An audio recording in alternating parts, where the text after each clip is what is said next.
I've been working on visual loss, which is largely from environmental degradation.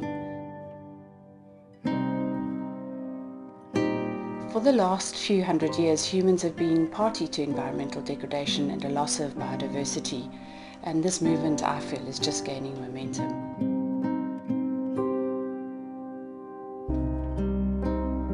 Globally, urban populations now outweigh rural populations, and with this comes a loss of skills and knowledge around the stewardship of these natural environments and a loss of access to these environments. Unique natural areas are being destroyed purely for commercial gain or financial gain, and societies are forgetting the value of this aesthetic that a natural landscape holds. So we begin to lose not only the actual mechanisms of support, that's rich, fertile landscapes, but also the visual aesthetics of these landscapes.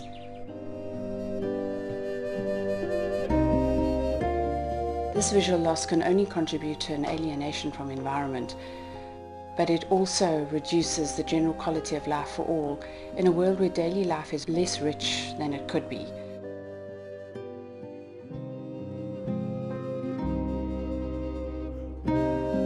Much has been written on the vital role of natural beauty on the human psyche.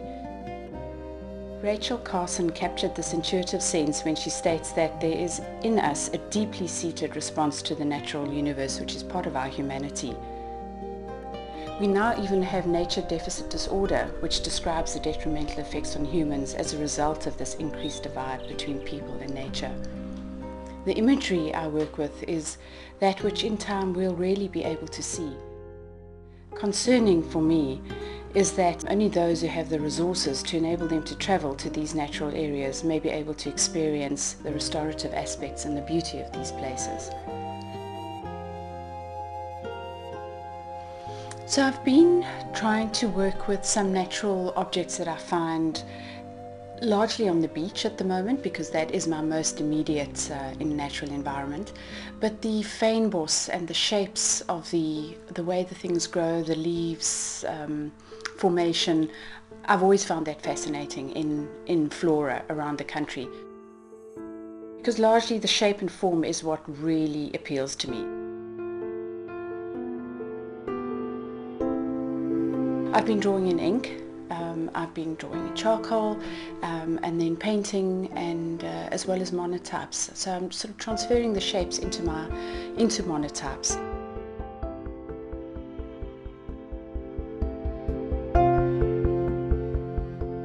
What's coming out more and more in my work is a sense of pattern. But there's pattern in nature wherever you go, you know, whether it's the shadows on the ground or in the tree trunk, how the ripples on the surface of the water flow. There's always an aspect of this pattern which is quite beautiful.